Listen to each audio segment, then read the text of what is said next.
Welcome to the Football Historian Podcast. By all means, enjoy it. He will go right to the very top. Dos, tres, cuatro times. Here we go, Germans. I will turn these results round. All right, that's good manners. There's animosity, but there's no fight. If you can't beat them, join them. Okay, make me feel sick if I look at you. No, I want to fight here. Don't drink, don't sleep with women, don't drive fast cars. Sometimes it may be good, sometimes it may be shit too!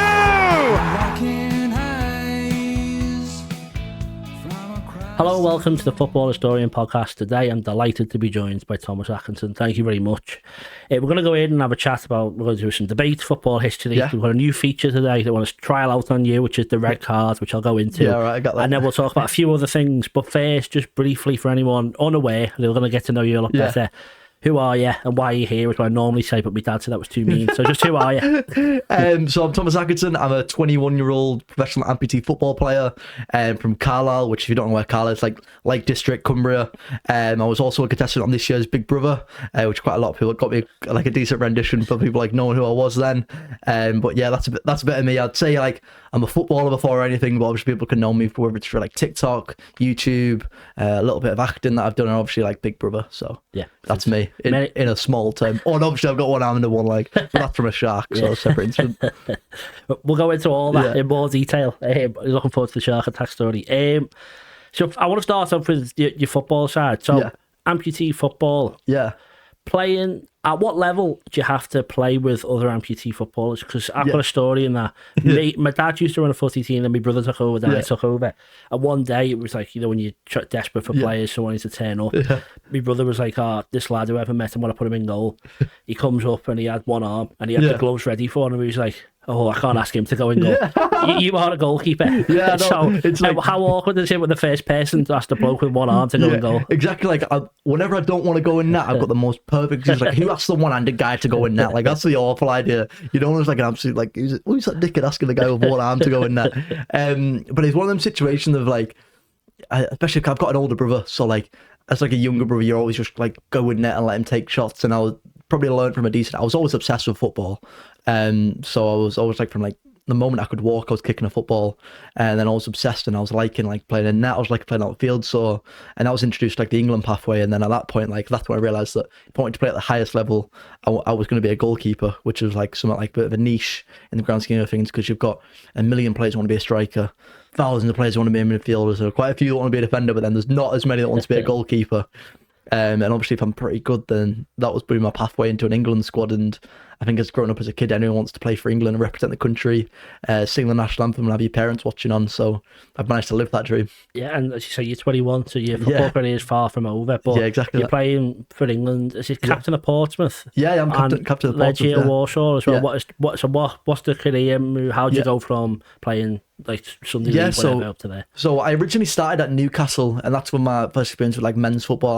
I had my debut there at like 14-year-old, which was mental because I was like way smaller than everybody. I was just getting like the first experience of like men's football coming from like under 21s football, which is even still young, at like a 14-year-old playing under 21s football. I remember I played under 21s when I was like England versus Turkey, and everyone on the pitch was older than me. I'm seeing like people walk off the pitch to the kids, and I'm like, honestly, I've just about finished puberty. Like, what's going on here? But then I transitioned from Newcastle to Portsmouth, and Portsmouth really gave me the pathway to go, like playing like high level, to play with the England team, and like now got 26 caps for England, which was like a bit of a mental thing that I thought I'd achieve at only 21.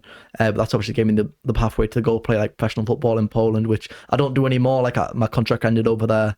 I decided not to extend for like external factors of going like the allocation for like foreign players over there, and obviously my own schedule, so it didn't really work, but I enjoyed my experience over there. It's something that I'd probably look into again if the opportunity arose.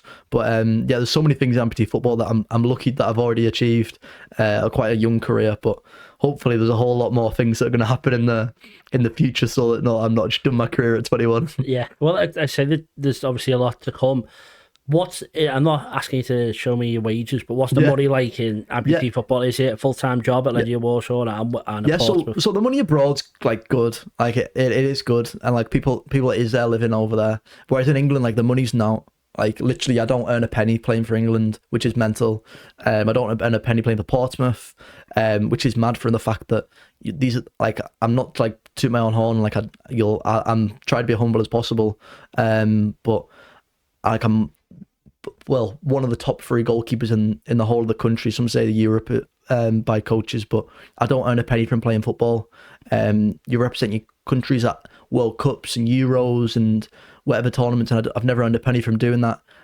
You step out in like thousands of fans wearing like sponsors and everything, but I've never earned a penny for like playing for England, which is mental. If you look at like the top echelons of like your Jude Bellinghams of the world and them sorts of people that are in the 1% of the world that are like absolutely incredible at football and representing England, and they're earning good money to do so.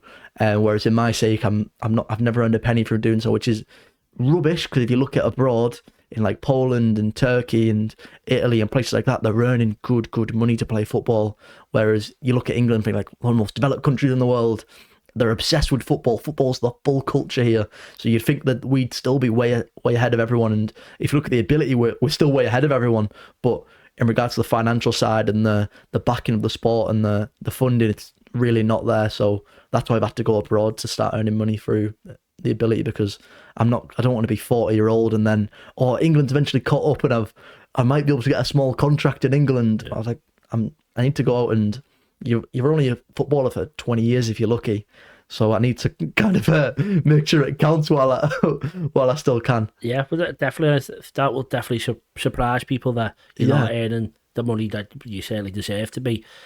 Can you look at it in comparisons to women's football? And obviously they push for equal pay. Would you be saying equal pay, or would you be saying that Portsmouth should be looking after you? Sure, that's what I think. I'm sure you'd agree. So how can they sort it? And I think the conversation of equal pay for like men's, women's, or like amputee football, it's like, it's not a fair argument in my eyes. I think the money you bring in should be directly corresponding to the money that you were earning. And if we're not earning the money that Real Madrid, Liverpool, Chelsea, Portsmouth are bringing in on their gate receipts, and we don't deserve the money through that regard. But I know that there's a lot of like funding towards women's football. I'd say that like amputee football is in a position that women's football is probably about 10 years ago, 15 years ago, where there's eyes now, people are realising they're good at football, like there's an audience there, and there's definitely that for amputee football. If you look abroad, there's an audience there, you can pack out stadiums, there's professional clubs, there's die-hard fans that'll go home and away watching clubs, whereas England, like, they recognise that the amputee football gets loads of views on social media,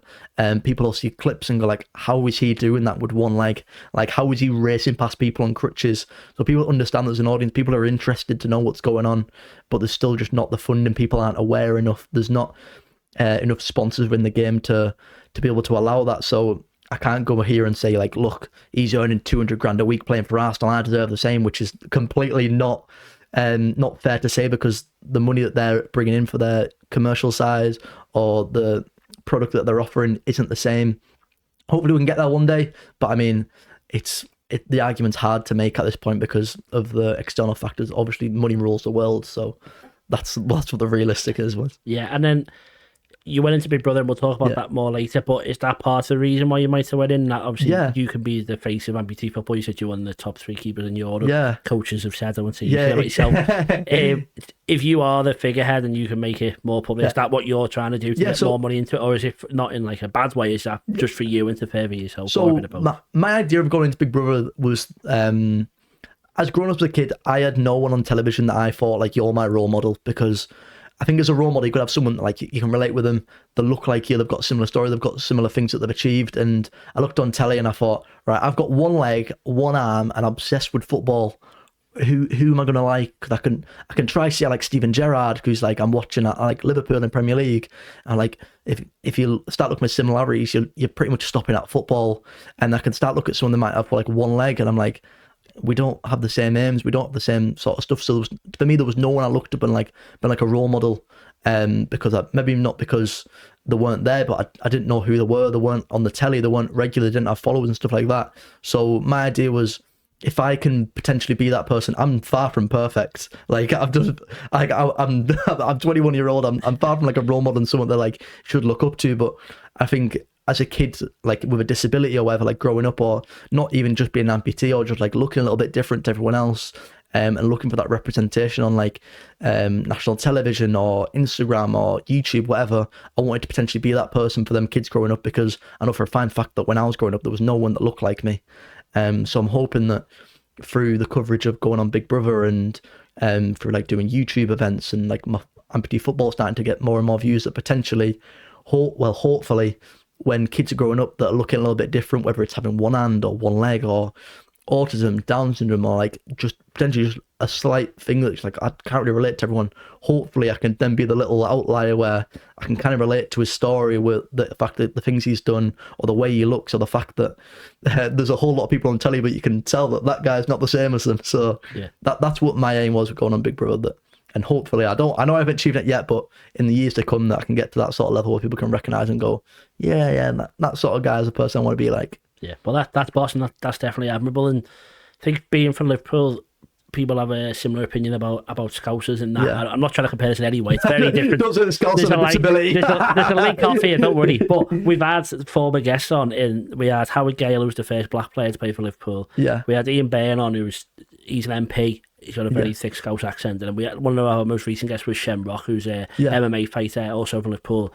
And he was looking at how like Paddy the Baddy was fighting, stuff like that. And unless you have representation for yourself, then you don't feel like you can do it. I'm not comparing Scouse to go to your Scouse. You're probably better at football, You'll get blue badge for that. But you know what I'm trying to say is that you still want someone to look up to, because I have no interest in politics. But when I had Ian Byrne, I was like, I'd never even considered anyone other than the poshest, oldest white men in the world can be a politician. So you need to see someone who does it for you. And obviously, you're not the first amputee footballer because there's other people there. But if you want to try and put it out there to other people, it's admirable to do. Yeah, exactly. If I could bring more eyes to the sport, then it's a happy world. If the fact that through seeing me act silly on television for a few weeks then makes people think, I know that it's good the fact that like people that didn't know me before, like I don't think you know me before the show, and then say like, oh, I name an amputee footballer, and you can think of one quite easily and be myself, and I'm like, my job's done. Like I've grown amputee football further, but like people maybe didn't know what amputee football was before I went on Big Brother,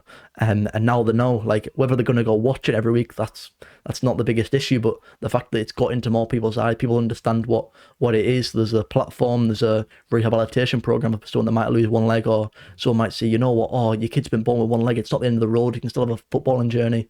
So hopefully, even indirectly, not turn up at games, the fact that people are aware of it, they might like some posts on social media, might follow me because of it, and it really builds sport and potentially get to a level that we want it to be one day. Yeah, and then just a couple more questions on it. Sorry.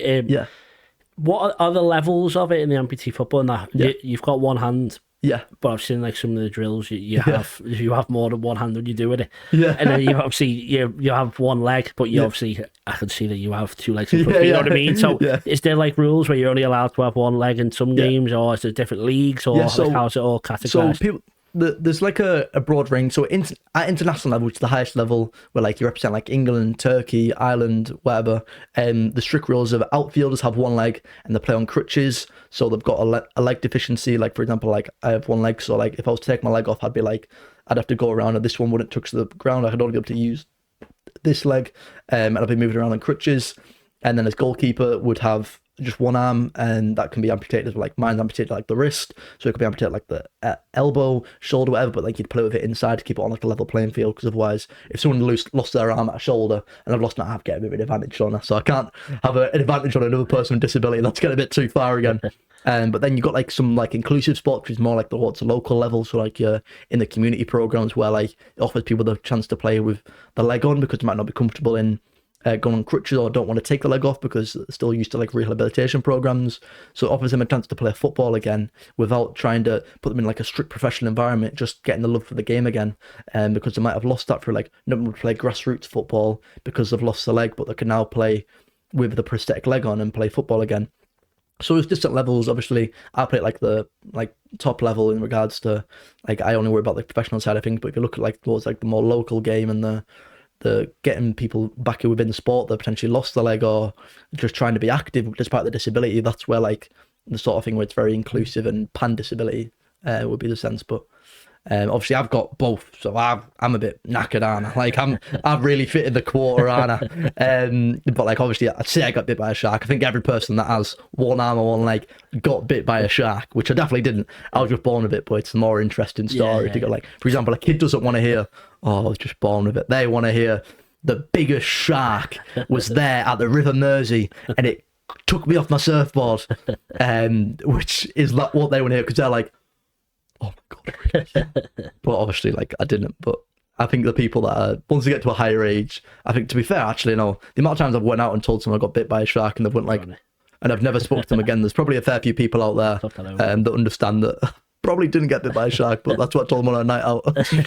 And then, so I've seen clips of you obviously playing in goal, and you do drills against other keepers, and you've got the 2 legs when you're doing it. Yeah. Is it easier for you, and do you reckon in general, playing with a prosthetic leg than playing with crutches? And is that like learning a totally new sport, having to do that? Yeah, so like, I couldn't play on crutches. I'd be going around in a circle, to be honest. Like, I wasn't built for that, clearly. But the players that play on crutches are incredible. Like, they're not just like people that have had a disability and then turned to football. Like, you got some footballers, like my best mate in amputee football, a guy called James Tragaskis, and he was at Man City's academy, and he's like an absolutely incredible footballer.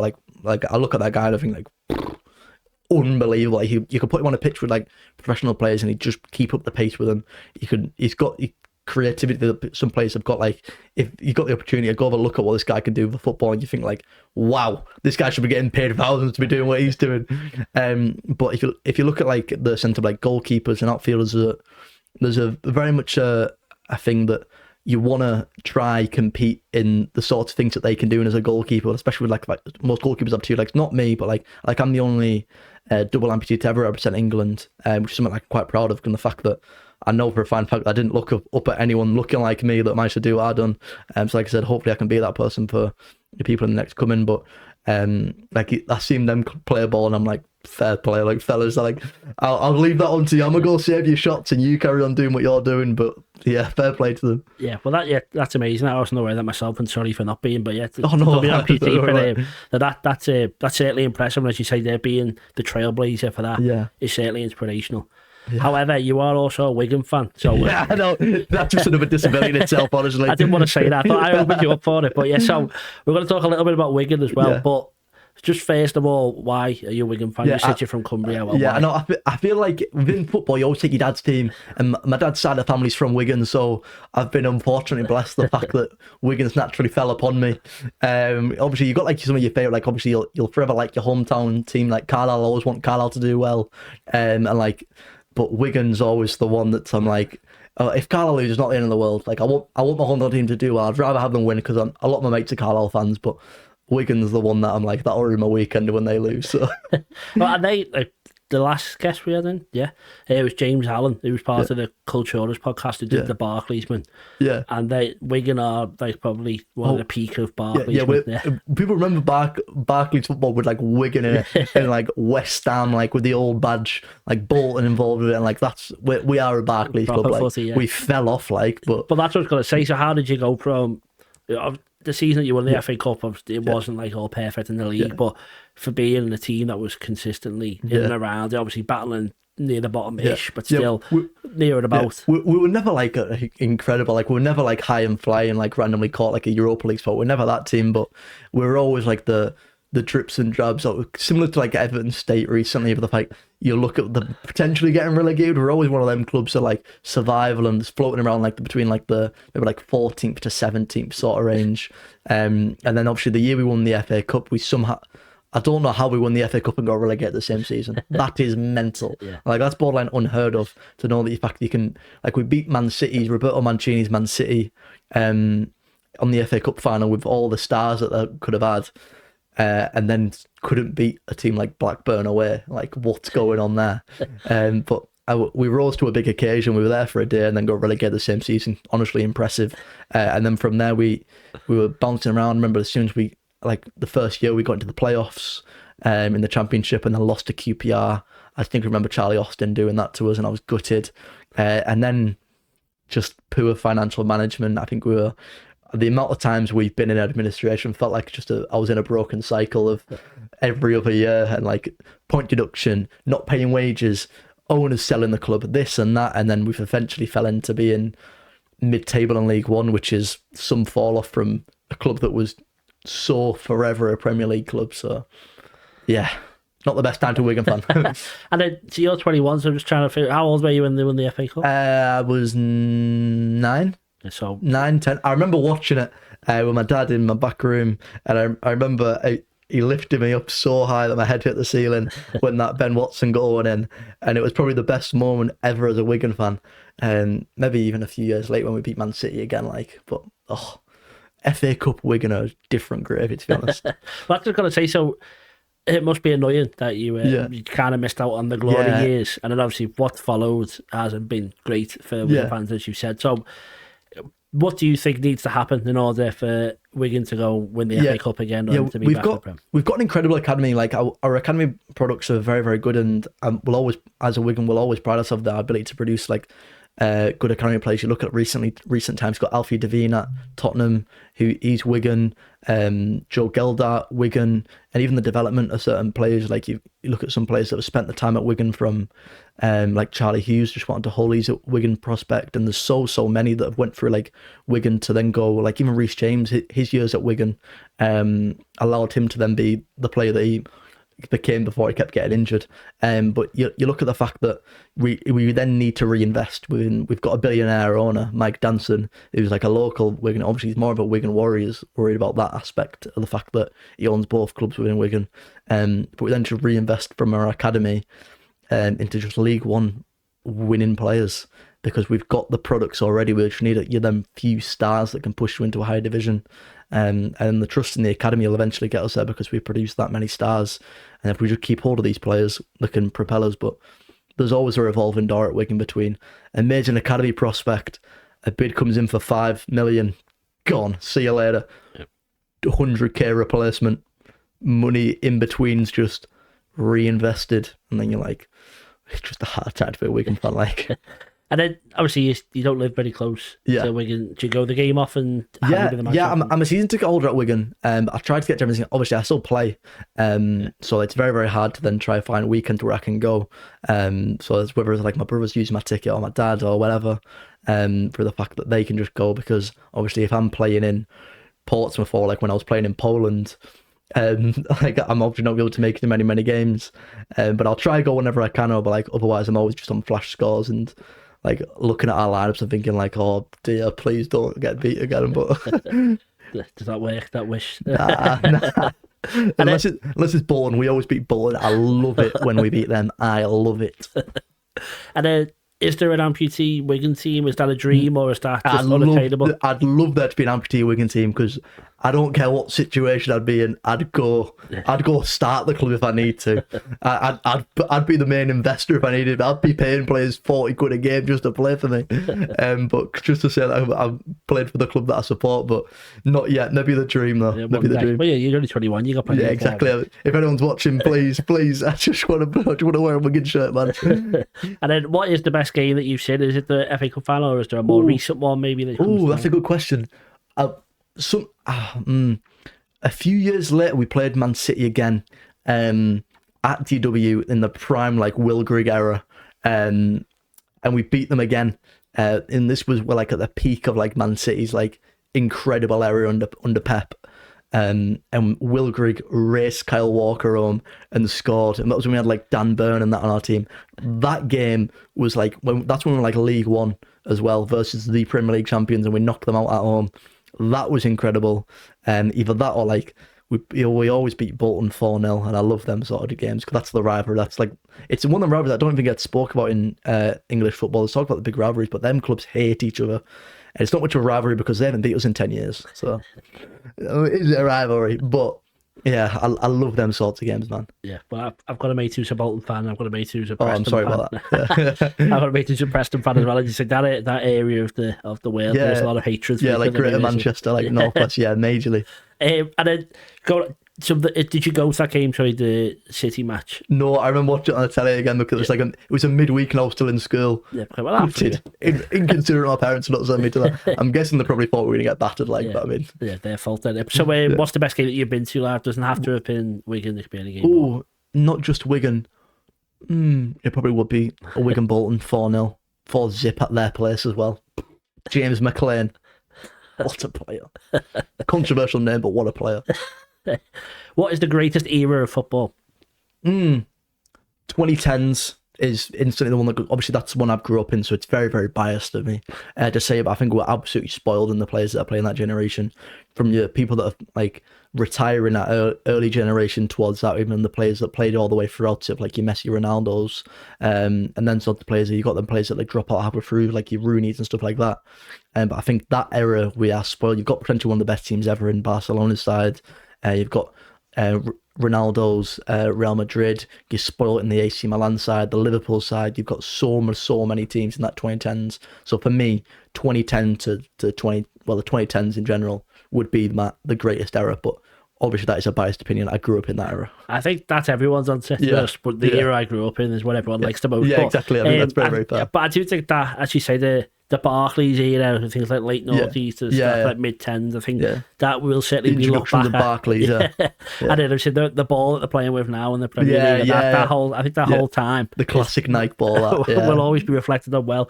And obviously just carrying on, we're going to talk more about Wigan and your top fives and stuff like that, but just how much would it mean for Wigan to go back to the Premier League for you, and how many years will it be till it happens? That's a very hard question. For me, like, even seeing Wigan get to they were so close to losing the club, we became so close to it. So I think as a fan, you'll never truly understand what a football club means to you until they get right on the brink of death.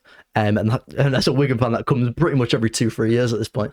But I think even we can get promotion out of League One again after quite a few years now. We've had meddling between mid-table of League One and pretty much being on the death's door to be getting relegated, but further down, and the full reliance on the club and the full community feel, how it's unheard of for fans having to then fundraise to keep the club open, and that's what we have to do as Wigan fans.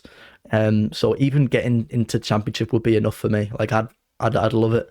To say we're not back where we belong, because we wouldn't be back. We're not a Championship club. Everyone remembers Wigan to be the Premier League club, but even just getting to that point where we're closer, we're one random season away. We've got the chance to be in the Premier League. In League One, there's no chance. Even if we're the one of the worst team in the Championship, there's a chance that something miraculous could happen with a Premier League club. But the main thing that needs to really happen is the obvious answer: investment. Obviously, in the area where Greater Manchester, there's some massive clubs of your Man Cities, Man United. Obviously, there's some clubs around the corner like your Liverpool, Everton, or whatever. But for me, it's just the investment. You need them. You need the sort of facilities. I'd say we've got the facilities. We just need the players on the pitch to then perform, and the fact that we put a lot of money into our club and we get the products back, we get on the pitch results, and you've got always that constant stream, like I was speaking about, of youth players that every 2-3 years we saw them for 5-6 whatever million. If we just keep them sort of players around for an extra 2-3 years to help push us into them latter stages of competitions, but hey ho, it'll happen eventually. I do trust it will happen eventually.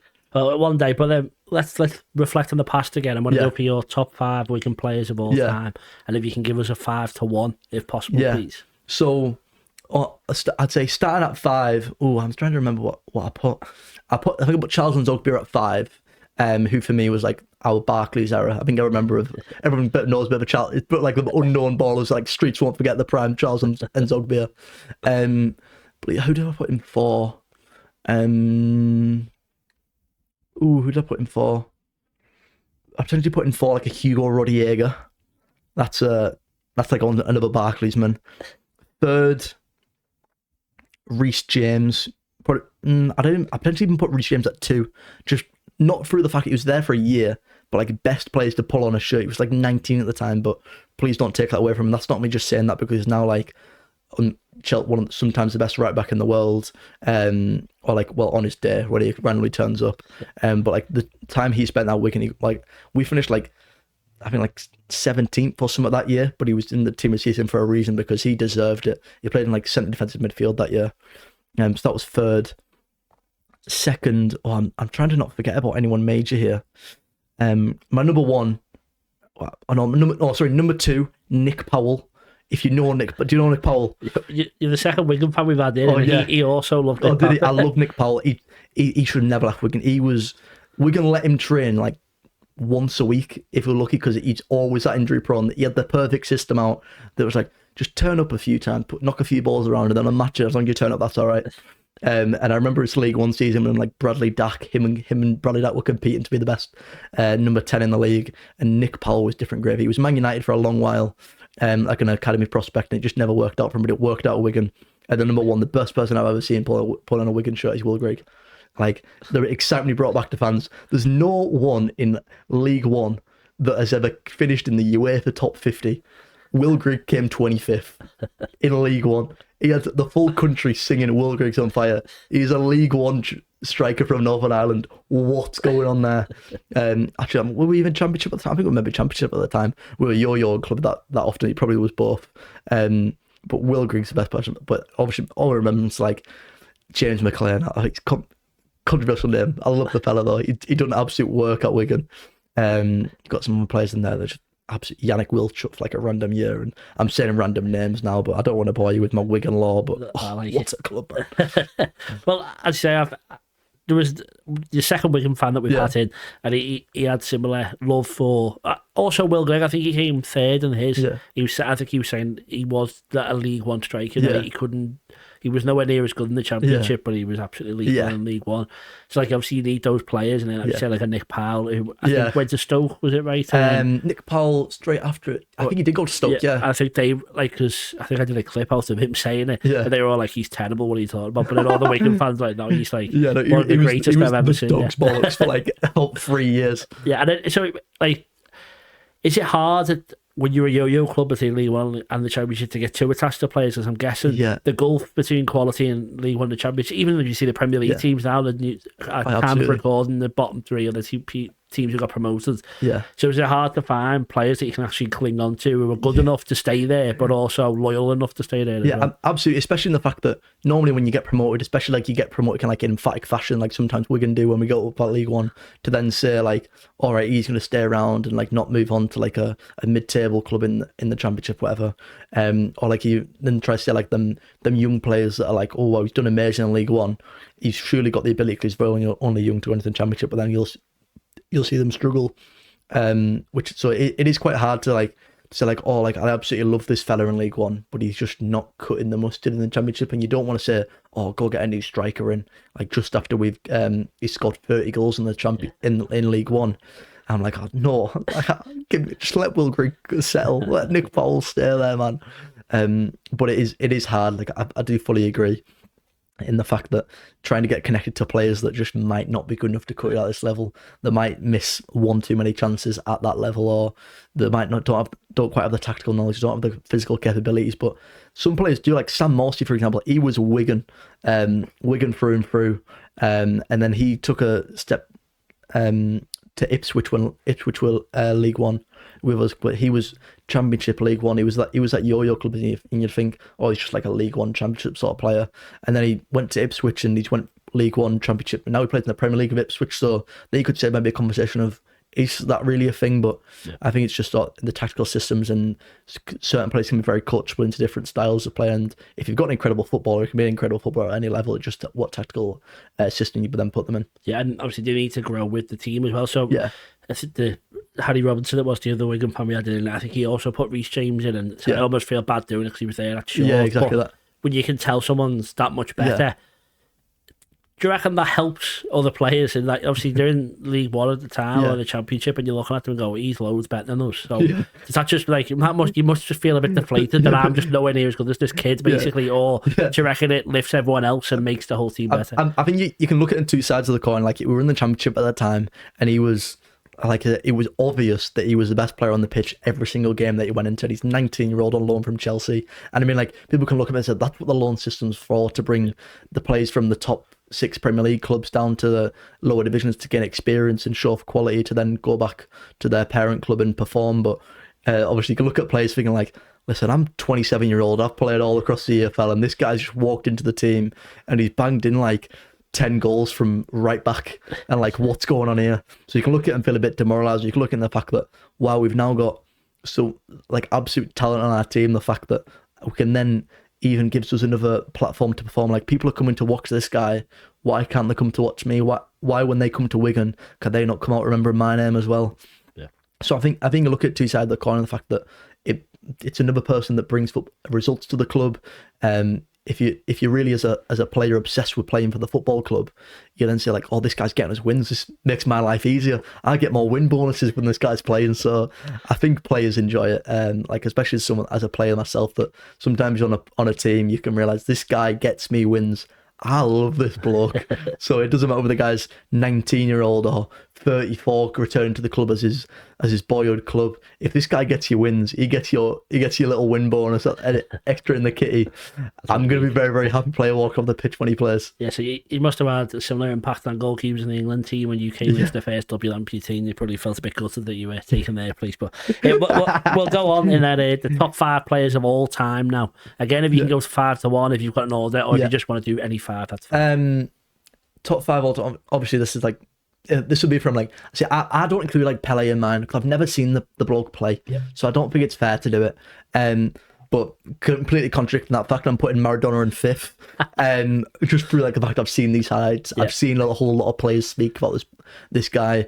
I've seen the goals. Like obviously, I think they're a little bit different. I mean, you've got quite a few years between Pele and Maradona, so I'll edge Maradona through the fact that I've seen this bloke play.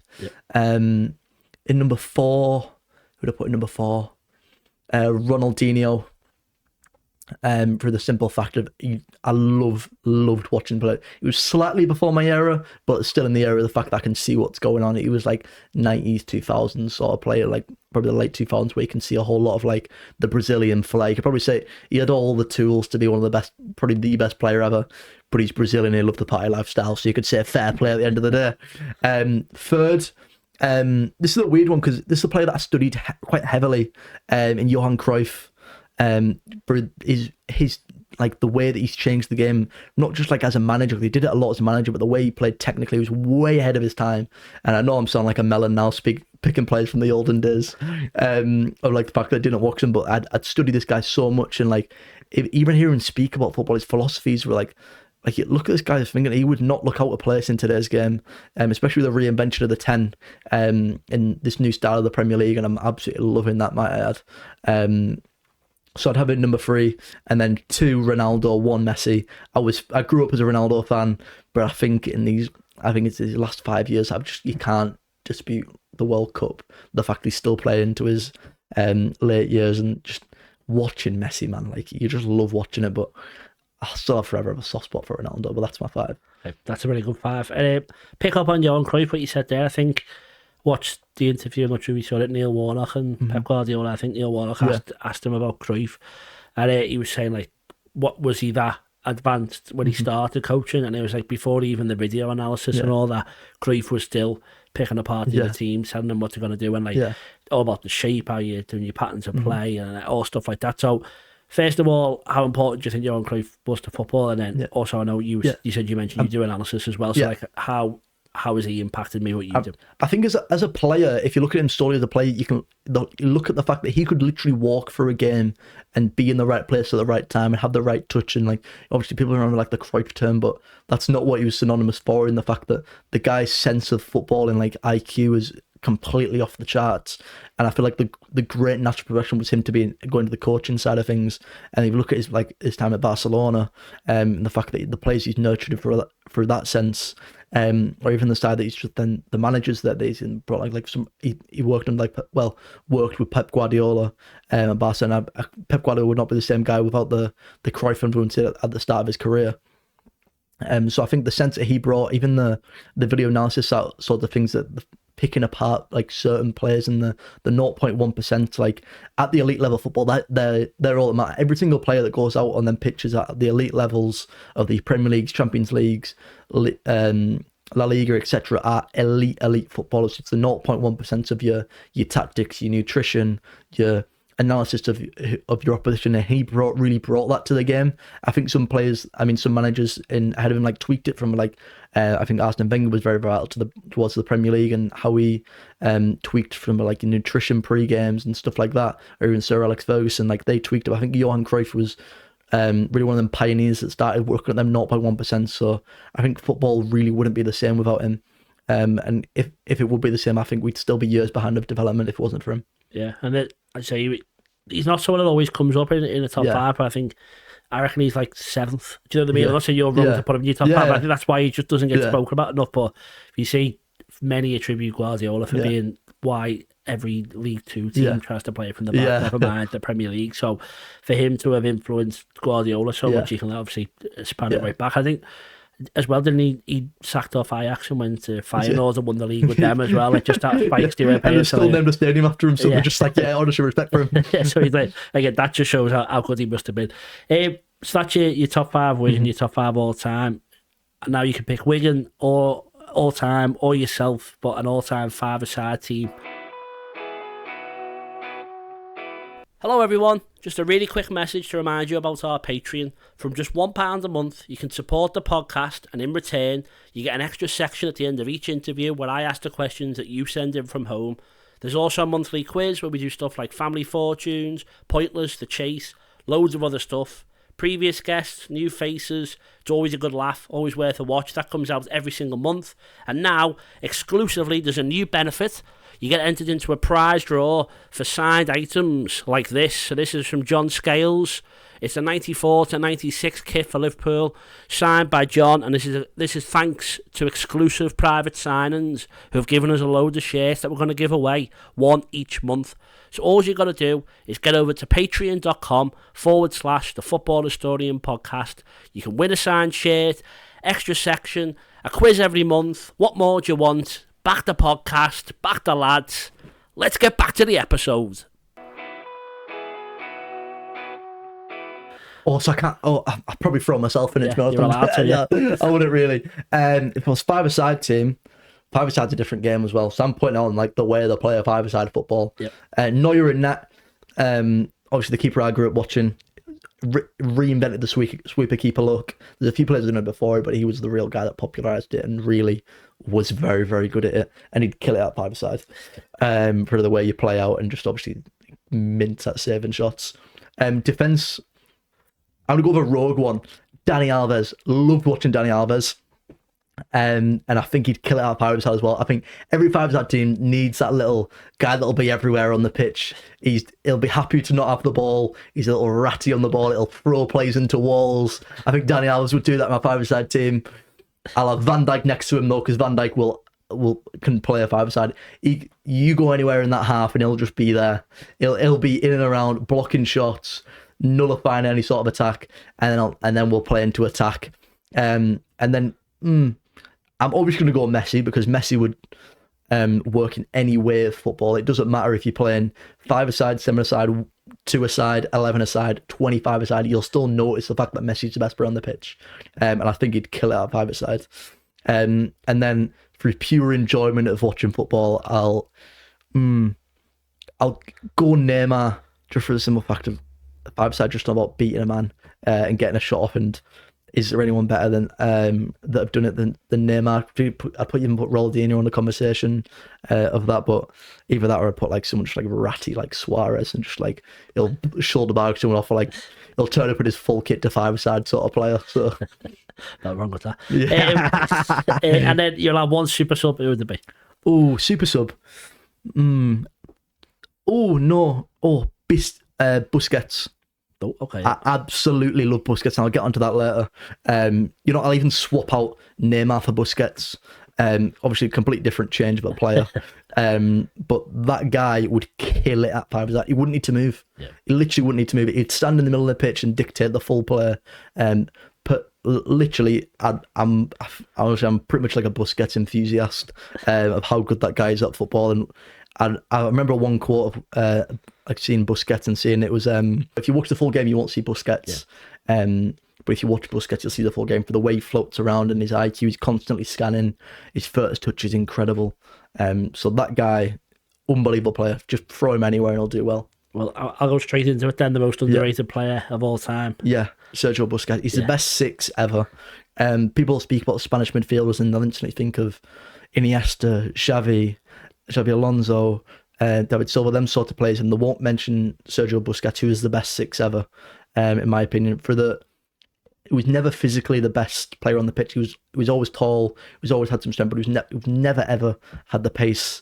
But how quick he fought, and the fact that he already had the image ahead of the other players, he knew how this was going to play out 5 seconds before it happened. It forever made up for the fact that he wasn't physically as fast as everyone, wasn't able to perform some things that other players done, but on the ball, different gravy.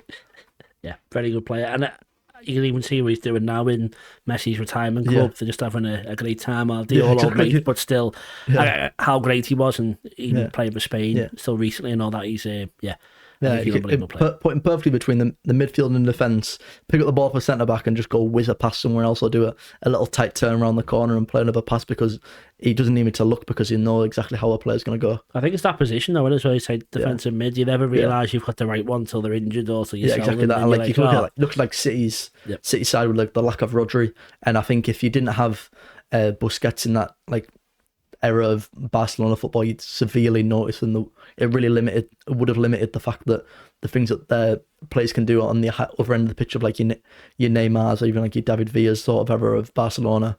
If you didn't have Busquets, you don't have the license to then go forward and do the things that they've done. And then we'll go from that, from most underrated to the most overrated player of all time. I'll go recently. I don't understand why Donnarumma is rated so highly. I don't want to speak negatively about goalkeepers, because I know it's a really, really hard position, but people put him in the conversation of like best goalkeeper in the world, and like physically he's got all the attributes, but I've just never really rated him. In complete honesty, I feel like he's very error prone. I think like for the shots that he does that a goalkeeper should save, he does save, but then the stops where you look like the world class keepers, I don't think he really does it. So I'd probably say he's one of the most overrated players of all time. But that's obviously recent. Like it's really easy to say that. I didn't put Neymar in the conversation, potentially, to be fair. I do enjoy watching him. I think he's a very, very good footballer. I just think people put him in conversations that he doesn't really belong sometimes, because I don't think he's ever really done it by himself. I don't really think he has that star X factor that can change a game. Yeah. Okay. And then last two before we go into some debates, which is the greatest manager of all time. I think that's undebatable in Sir Alex Ferguson. If you look at the time from like St Mirren or Aberdeen to then doing that at Man United, I think that guy's. I think it's even undebatable, to be honest. I think it'd be quite rare to come across someone that has a very complete different opinion to Sir Alex Ferguson being the best manager of all time. Yeah, well, I ask him every time. He definitely gets a mention. I wouldn't say he's like run away winning it, but I think Guardiola, Ancelotti, Klopp, Shankly, I've mentioned. Obviously, you see where I record and the rest support, that probably has an impact on it. But I think you can't really argue against. I don't think anyone's saying it's wrong, but there's definitely maybe a debate. I think you look from the fact that he's like, for example, like St Mirren, he brought them from like the Scottish Championship to winning the Scottish League, or even Aberdeen to the similar position, to then go and being European Cup winners, and you're like, what? How's he doing that with Aberdeen in an era of like obviously Rangers, Celtic to be supposed to be the best teams like within Scotland dominance, and then the full revolution of the things he completed at Man United from the class of '92 to bringing a bunch of youth products to a treble winning side, and the dominance of English football, the two trebles. And I'm not a Man United fan, far from. I'd probably prefer Liverpool if there was any Premier League club, but I think that guy was just different gravy. He wasn't even the best like coach of all time. I think just an incredible manager. But yeah, for me, that's the best manager ever. Yeah, and I'm probably being bitter because I do hate United. Yeah, but that's fair. They never won a league for like 30 odd years before he arrived. It's been about 15 odd years since he left. They don't look like they're going to win it in the next 15 years. So as much as people like to say how big United now, which they are, he's left his stamp well and exactly. And I think if there's a big dip before him and after him, maybe it suggests that maybe it was because of him. They were that good. But I'm sure United fans will definitely disagree. But we'll carry on and we'll go to the greatest team of all time. So not like 1 to 11, an actual team in a period. I think this one, it's not clear cut, is obviously this is football's a very, very opinionated game. But for me, it'd forever be like that Barcelona team of like, it's like 2008, 2011 sort of range, of like complete and utter dominance. For me, that if you look at the players across the park, the way they played, the way they won games, like not even the fact that the games were won, but they won in complete dominance. You can think of so many games. The one that I instantly think of the one versus Sir Alex Ferguson's Man United in Champions League, between that side, and it was complete over dominance. They played in such a weird formation of like probably even a lack of like attackers in playing like Cesc Fabregas in like a wide position. You're like, what's going on here? But it just works. For me, that's the best. There's an argument for the AC Milan side of like 1987 range. There's no argument for that side. Like I will not argue that in the sense of like your Marco van Basten era of like Hullet, Maldini. There's so many different players in that team that you can look at, absolute all-time legends. So I feel it's a very, very free argument to let someone say that. But for me, that'll be that 2008-11 time of Barcelona. I was about to say, because a lot of people say Pep's Barcelona, but there was actually a few Pep's Barcelonas at the time. So I think the defence and midfield stayed similar, but what do you think was his best front three? I'll say. But obviously the one it's not the same era. The MSN's not the same era, but I think the era where David Villa was at the club was, for me, that was the best era. Of like the fact that I think it's even more of a younger Leo Messi in that side.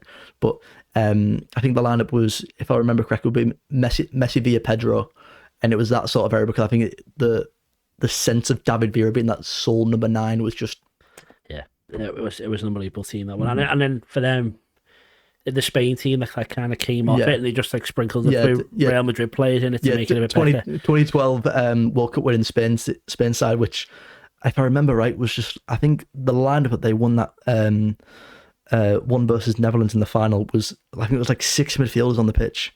Of like, I'm pretty sure that a base 3 of like Xavi, Iniesta, Busquets, and the attack was like, I remember Fabregas starting pretty much up front. And it was a crazy team. Like, you look at it and you feel like, what? How was that won? But it was mad. It was, like you say, domination. That team at that period for so many people from Barcelona, from Spain as well, and then even when Mourinho came in and those El Clasicos, it was that is like proper football. that was good. I think that's the last time everyone actually watched Spanish football. Yeah, you're bang on. Right, so now we're going to go into the debate. The debate. Yeah. Where we settle the biggest debates in football history. So the first one is Gerrard, Lampard, and Scholes, and if you put them in order for us as well, please. Gerrard, Lampard, Scholes in that order for me. Scholes is I think it's very, very easy to look past him and what he achieved, and obviously the fact he's such a based winner, even his impact that he had on the game. But for me, like, he just didn't have that X factor of, I wouldn't go to watch a game to watch Paul Scholes. Gerrard I would, Lampard I would. Lampard was a better goal scorer than Gerrard, and I don't think anyone can really debate that. But for me, Gerrard just had that X factor of, like, if you had my exact thing in this argument, if you've got, I don't care what the chance is or where the ball is on the pitch, the 90th minute of the game, you need a goal or you need to create a chance. I don't care. I'm not asking, say, they need to score the goal, need to assist the goal. Who do you want in that moment? I think the answer will always be Gerrard. So he's just got that X factor. He's got that little 0.1% of why I'd always edge Steven Gerrard in them moments. Well, which you'll love that answer, to be fair. I'll agree, but people can't see that side of the camera. You can't see how biased that room is for me. Because it's just absolute Liverpool law from years upon years from like recent history to going back years upon years. So I knew that answer would please you. I'll give you that 5 after. Next one is Pele or Maradona. So for me, this kind of runs back to the fact that I never really watched Pele. Obviously, this is well before my era, but I'd go Maradona for the stuff he achieved, and obviously he's a little cheating rat at the end of the day. But I will give them the edge. Yeah, and then Pele's legacy is he won more World Cups than anyone else. Yeah, I think FIFA made the rule that they wanted like one stadium in every country named after him and all that. But a lot of people scoff at the idea that he scored that many goals and all stuff like that. So, what do you think his legacy will be remembered as going forward? Do you reckon he'll always be held that high, or as football? I don't think he'll forever get held that high, because as a person who's growing up in I was born in 2004, so I think the person I always remember as being the best player ever was Ronaldo, Messi, which obviously was spoiled for choice from being born this era. But for me, especially the big that happened in recent time, I think maybe 3 years ago, where he suddenly spawned another 200 goals because Messi was getting close, and I'm like, what's this? Obviously, if someone was 20 years ago, someone 41 told me that, or he was incredible and this and that, I just have to go off what words passing down. But for me, I think spawning in goals from somewhere, and I think just the fact it just tarnishes his legacy in my sense of kind of just. I know we're spoiled for choice at the moment. The players that we've been absolutely blessed in there that I grew up in. But for me, it's just I don't buy that, to be honest. Okay, that's fine. And then the next one that you probably will have guessed, because I did tell you as well, is Messi or Ronaldo. Yeah, Messi. Like I said, I grew up as a Ronaldo fan. I had CR7 boots. So I remember the sparkly ones, anything CR7. And I remember on my old Liverpool kits that have 7. which was mental, by the way. That's a real combo, yeah. But like that used to be my hero growing up. But like look at football and like you'd be in your garden with the Ronaldo stance, line up a free kick about to blaze over the fence. But like he would as well. Yeah, exactly that. But yeah, I think you just can't argue with Messi's quality. Yep, I think he's winning quite comfortably at the moment as well. We keep a tally of it. If they're the best two players of the last 10-15 years, who's third behind them? There's so many different conversations. Obviously, I love Sergio Busquets, but I can't say that. For me, I'd say Suarez. I love me some Luis Suarez. I think he could go down as one of the best, if not the best, number 9 of all time, like out and out striker. Obviously, he's sport for choice. People can throw like I probably see either Suarez or Iniesta. I think in the sense of Iniesta being an absolute like godsend of a centre midfielder, obviously allowing them that Spain team, allowing that Barcelona side to do the things they've done. But there's other players in front of the conversation, but I'd pro them too. I can't really debate between Suarez or Iniesta. Could talk about like Robin or like Sergio Ramos, Manuel Neuer, Casillas, but yeah, for me, Suarez or Iniesta. And then the next one I want to ask, I already just started asking it, is Salah or Hazard. Oh, that's a debate. Well, that's what I think, but like people keep talking about it. I think Mika Richards said he preferred Hazard. Really? Curtis Jones said he preferred to watch Hazard, which I think's mad to the fact obviously he plays with Salah. I think but who would you think's the better? It's Salah by a lot, like a landslide. I think people underrate Salah because he's still playing recently. I think he's the only current player in the Premier League that being like a GOAT debate for the Premier League. Obviously Kevin De Bruyne's like absolute mustard, like he is the baller, but I don't think he can potentially like talk like one of the Premier League greats. Like put him in a top 5 Premier League players of all time. I don't think Kevin De Bruyne goes in it, but I think Salah does go in it. I think he's entered that conversation. I think if he gets that contract extension, which I'm guessing you are like waiting day by day, watching it tick by, just honestly, it's at a point where you look at FSG, you say like, if you just get him in a room, you lay out a contract and just say, put whatever number you fancy on that and head away because he's that good. Yeah, I would quite like that, to be fair. But I think the worry, I think what people are thinking now is, obviously, again, at time of recording, which is what we're near the end of Feb, because we're at this point, it's not going to happen soon. I think it's going to go to the end of the season. So it's kind of like made it more relaxed because they haven't gone in January, any of them. So you've got to the end of the season. Yeah.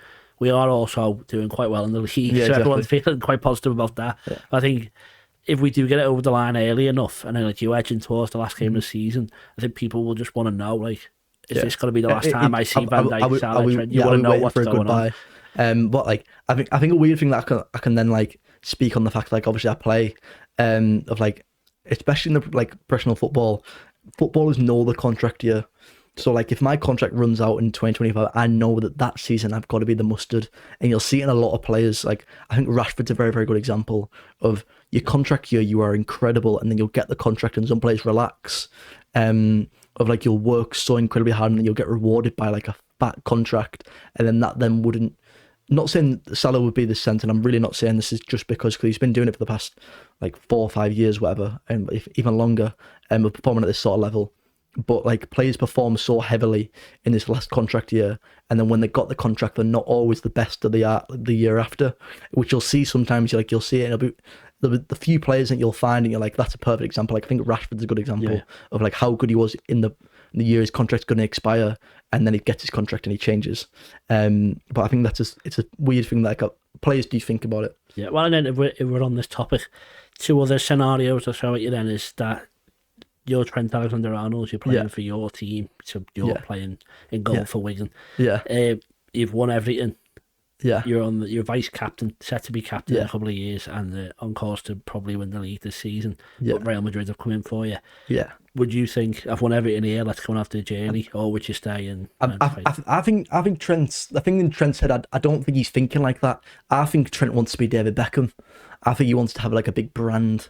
I think you can look at that in the sense of like the way he stepped into like lifestyle of like Adidas and like the model in that sense. I think that's what Trent's aim is to be the next like David Beckham, and to be remembered in that sense. Not in the sense of like, I think he's thinking of football in terms, but I think it'll be fair to say as like the way he plays at the moment, he won't win the Ballon d'Or at Liverpool. I think you've got more of a sense of winning the Ballon d'Or at Real Madrid. Not saying that Salah can't win it this year, because I think he's the absolute front runner for Ballon d'Or at the moment, but it's February. But I think Trent's sense of like trying to become like a brand would be complete by going to Real Madrid, and I think that's the way he's thinking, and I think it will happen personally. And then if it was you though, what would you do? I'd if I was in a position at Wigan, yeah, I'd probably think like Trent, in all honesty. Yeah. I think you've got to think about, you're a footballer for 20 years, if you're lucky. So you've got to work for about the whole lifestyle. Not saying that the money he's on now is not like completely life changing, but not that it doesn't set you up for generations, but if that's what his personal goals are off the pitch, and to becoming this brand, or becoming like this all-time great, and the sense of done it in many countries, or wants to say he's done it abroad and won World Cup with England and done this and done that and captained this side, that side, I think he would do it at Real Madrid, and I'd probably do the same move if I was in a position. Well, the reason I asked that is that I've spoken to a few footballers or athletes or whatever, and they've all been the opposite thought process of what I'd be, is that I just can't comprehend it. And everyone I speak to are just normal lads who just want to talk about footy. They just can't understand why you'd ever want to do that. But everyone you speak to, who I said it was either a footballer or has that like athlete mindset of that, like you want to just get the best out of your career. Yeah, it's making me more and more convinced that he will go, which I think he'll go anyway. But like I say, let's just change my mind. And then one other question to you then is John Duran of Villa. Let's again put you in that position, and let's say you're playing for the mid-table Premier League club. Yeah, but you've been offered the superstar millions in Saudi Arabia, but the football's not as good, or at the very least, not as many people want to watch it. Would you understand that? I think for me, it's a no-brainer. I think it's very easy to look at football as like a consumer, in the sense of like, why would someone want to do this? Like he's bordering on looking at you look at him for like, he scores goals in week out, and there are memorable goals. He's bringing up as such a big name within the Premier League, and he's like, this guy's he's only like 21. He's gonna be so good for the next like 10 years, being the Barclays Premier League football. And then if you think about it, he's only 21. He didn't have this lucrative offer like Trent has right now, of like he's currently on maybe like 150 grand a week. Like for example, like Trent, I don't know the exact number in all honesty. John Duran doesn't have that yet. He hasn't had that taste of like money yet, and then he's got a taste of not just money, like crazy money. He's 21. He grew up in Colombia, if I remember right. But it's a no-brainer. He's going to be whether you like or not. Like I said, football's his job. That's a job offer to him. Obviously, football's what you enjoy. Like when it's a football, you go into work, it wouldn't be seen as a job, but you're getting paid for it. You're only going to be doing this for 20 years, like I said, if you're lucky. Yeah. So when you get offered that sort of crazy money, especially when he's never had the taste of the crazy like $1 million bucks, like sort of offers, I think it's a no-brainer. Personally, I think it's like, obviously as a football fan, you don't want to be seeing it, but as a fellow player, like I think that's a no-brainer. Yeah, okay, no, I get it. And I said, the more I speak to people about it in a similar position mindset, it makes more sense as to why they was. But and just the fans just don't get it. I think it's hard to see it happen as like a fan of football, but like as like a player, like an athlete within that world, you just kind of understand the decision. Like why they do it's a life decision, not like a footballing decision. Yeah. Okay, then we'll carry on with the debate. Sorry, went off topic. The goalkeepers, Buffon, Casillas, and Neuer. I'm guessing who you're going to pick, but 1, 2, 3. I'd go Neuer. Personally, for the way he's revolutionised the position of football. Not saying that the other ones couldn't do it. I think Casillas would be very, very close in that mindset for me, especially the fact that he was so physically inept compared to them, but he had to be better at everything else. Kind of like the sense of like, I've got one arm, I've got to kind of do better at some other stuff to be able to compete with some other players, to be on the football pitch and be respected as much as these other players. But for me, I'd probably still say Neuer. Okay, but we had Liverpool's goalkeeper coach in. Yeah. He said Neuer, so that is the right answer. But I feel like he knows the most, so that's correct on that one. Yeah. And the last one I'll ask you then is club or country. Again, you're probably in a very good position to answer this one. So what would you rather win, the World Cup or win the Champions League club level country? I think this has changed in the last few years. I think forever, traditionally, you'd rather have your national team, and the people have started like transitioning into the club football mindset, but with like seeing players drop out the national team in order to play for the club. But I'll forever put my country over my club, forever. I'm very, very patriotic. I'm so proud every time I put an England kit. Like I said, like 26 appearances for my country. It's probably one of my proudest achievements. The fact that I've stepped out and represented not only like my family or like my journey, but like I'm representing England every time I step on the pitch, whether like you're like, I'm representing you when I step on the pitch, whether you're like or not. So that's my proudest thing. So I'd always say like country would be my forever over club in my eyes. And again, I ask a lot of people from Liverpool. I'm sure you're aware that Liverpool don't like the country that much, but there aren't many who I think who do actually pick country. Yeah. But I think in terms of sport, even if it was me, I don't really like England. But if you played football and you got picked for England, I think that's like a bigger honour than playing for your club. And that's, you've been told you're the best. We could pick anyone. You're the best. Whereas our budget determines that we're allowed to have you in this club team, but you are the best that we can pick. So I get why that'd be the biggest honour. I got a little bit carried away talking to Thomas about Big Brother, so we've decided to make it a separate video, which is available on the link right here or below in the comments. It's about half an hour chat about Big Brother, so if you're interested in that, as interested as I clearly was, go over and give that a watch, and we'll get back to the rest of the podcast right now. This is the first time we're doing this new feature, which is the red card. So it's one thing that you give a red card to in football and in life. So it has to be football related and it has to be non-football related. But it can be anything from VAR to, I don't know, getting a yellow card, taking your shirt off or whatever. Yeah, no, I like that. I really like that. I don't understand why you can't do it. As a player that loves like the extra things of like celebrations, why do you get a yellow card when you take your top off? It's wrong. Like people say like it's because of the thing about you sponsoring your front of your shirt. Of like being the money to do that. It's such a not like a light thing, and people say like, oh, it's maybe through the fact of like sexualizing it. Like it's so they take the top off at the end of the game, like give it out to fans, and like so you're topless then. Like what? It's such a minimal thing. It's just like overpolicing it. There's quite a few you probably think about in regards to like I hate referees. No. I know you've got a lot of time for them to make the game, but like when referees then commentate on other refereeing results, like and how they've done the verdicts of like, oh, this was done right, this was done wrong, like because they're just defending the mates. It's pointless. You might as well just get someone else in that's like spoke about it. And I also hate commentators to fill a quota. Like personally, I think there's so many good female pundits that you don't need to have any Aluko in, because I think she's not good. Like you saw no one complain when Helen Chamberlain was like soccer AM. She knows football. Like there's so many women in football that are so good. But like I think Jill Scott knows the stuff. I think there's so many people within the world of football that know it. But I think you're damaging the reputation of women's football sometimes when you got certain people speaking about it that aren't educated and they're just there to fill a quota. Like you could say like, oh, give me a job, right? Disability, perfect. Whereas I don't know as much, like in regards to like the commentary and the punditry as some of these other people do. So why should I have a job? So I think it does kill the game sometimes. The fact that people have jobs that I don't think it's quite justified. Yeah. Okay. And then in normal life, what would you give a red card to? Oh, let me cook on this. Let me cook. So I had one where you go to a cash machine and you ask for 20 quid. And it comes out in fivers. But when you want the fiver, they never have fivers in there. So when you're at your skin test and you've got £6 in your bank and you can only get a fiver out. And but when you get 20 quid, it's all that does my head. I'm trying to think of this. This is quite good. I'll tell you what, I'm putting it on a recent one.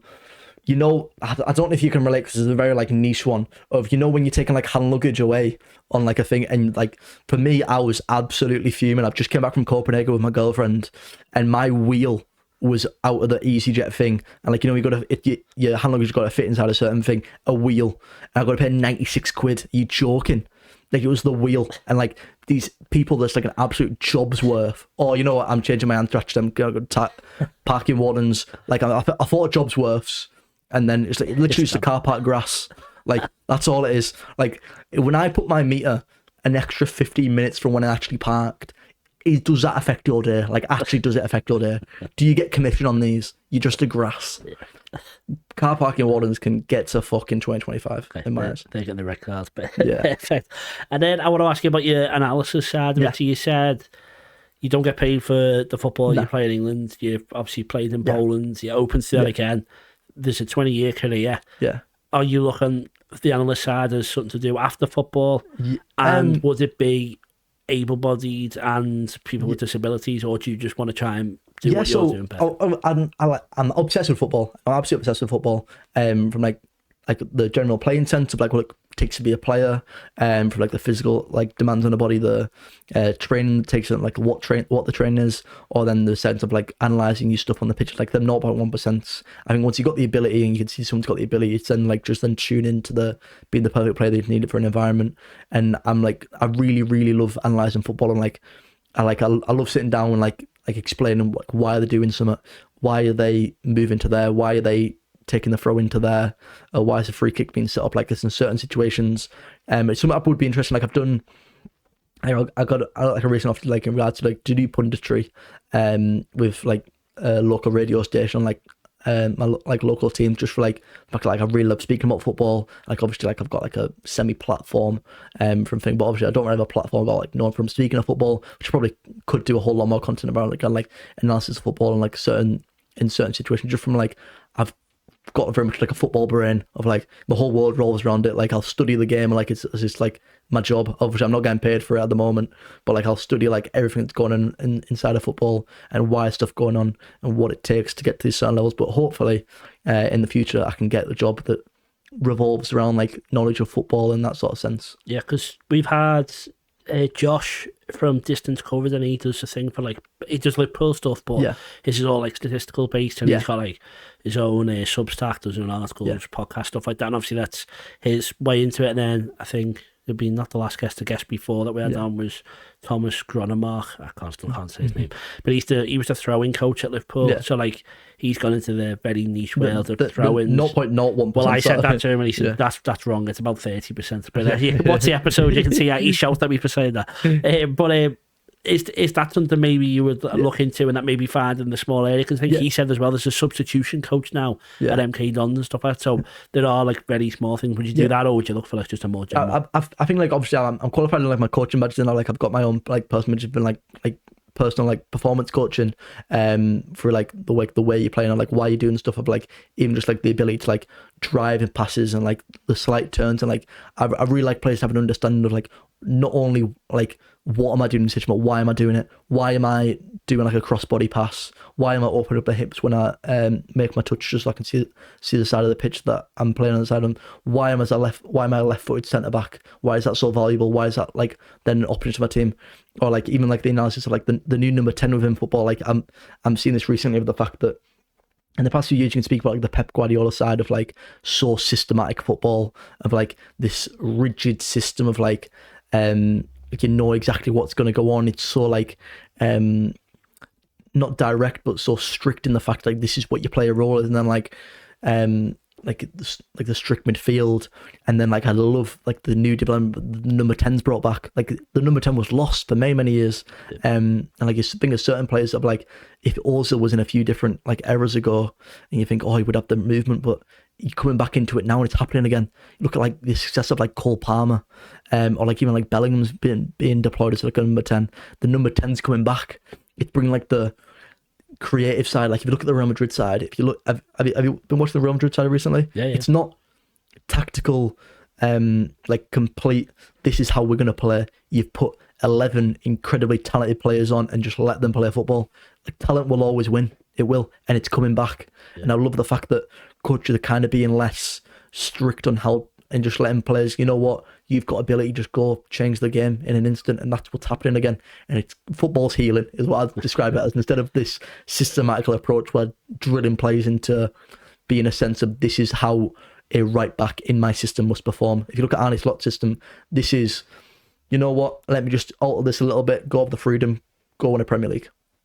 I love it. I love watching it. Football's healing. Real Madrid, especially where you say there's interesting that so much is made of Guardiola and Klopp, and then Real Madrid win more European Cups than both of them in that time. Exactly. And I don't even think people know how they play, and that they just win. They're just a bit boring when they win. That's basically what it is. There's a conversation. If someone does that, like, what formation are Real Madrid in? You go like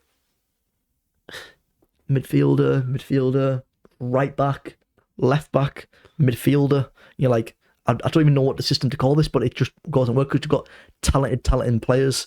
Like Ancelotti's very fluid. He'll set up 1 year with wingers. This this next year he set up with no wingers. He played like everyone through centrally. He then moved like from example like Valverde from being like a centre mid to a left back, or Camavinga doing this, or like no, Valverde would move to like a right winger at some points.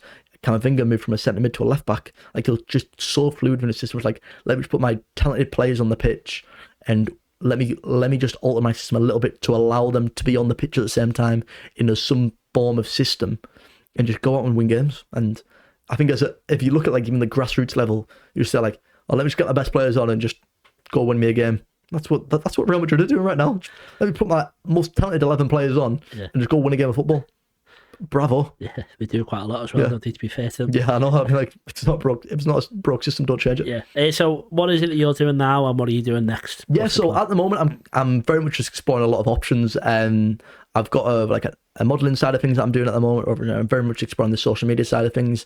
I've got my own sport coaching business, which is ready to launch at Easter, which is like going into like skills and coaching in that sense, and then bringing the aspect of then back home to say like your performance coaching of, from me having the experience at like a professional level to then come back into like a grassroots level and like coach like kids on one-on-one levels, or like in small group sessions where I can really give that small constructed advice. The fact that you wouldn't really get that anywhere, because I've been lucky enough to play with these major coaches that have put so much work. And like, I mean, like, I don't think it means anything like badges or anything. I think like it means more like what you have to do as a coach. Because I feel like you can have like a B license, C license, pro license, whatever.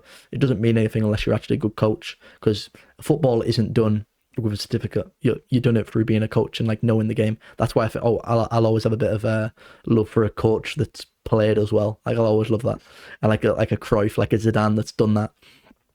So I'll always have that love for it, that sort of thing. So that's what I'm doing at the moment, and kind of exploring that world and trying to manage the new content creating side of the world at the moment, trying to do a lot of like goalkeeper content and still doing better lifestyle stuff because people want to know what I've done from Big Brother and that. Yeah. Well, that's good. It's definitely interesting and exciting to follow along. What do you want anyone who's watching or listening, what do they need to do to follow you? Yeah, so all my socials are the exact same. AKI_GK, which is just Aki, which is what everyone calls me on like a football pitch, because like my second name's Atkinson. Aki, AKI_GK. Same on TikTok, Instagram. Facebook's pushed my name, to be fair, but don't bother me on my Facebook. I don't really post, so I'm not really interested by it. Instagram and TikTok's my main ones. Fancy looking at me on YouTube, I've got a few shorts on there as well, but the same as my other clips. But yeah, thank you very much. Oh, don't be silly. Thank you so much for coming in. Yeah, honestly, I forget that I've packed them on camera half of the time. Honestly, it's been amazing. Just a chit chat. I love chatting about football. Obviously, I've been on Big Brother, so I happily chat about that experience. Obviously, it's quite new to anyone, like learning what's going on behind the scenes. So it's been really, really good. No, I've enjoyed it, mate. Yeah, thank you very much. And I say, hopefully we'll maybe speak to you or see you again in the future. And best of luck with everything. I'm sure in 5 to 10 years' time, you'll be captain of Wigan, winning. Fingers crossed that, because we won't be winning now. Like, but you never know. But thank you very much. I really do appreciate it. And thank you everyone at home for watching or listening to the Football Historian Podcast.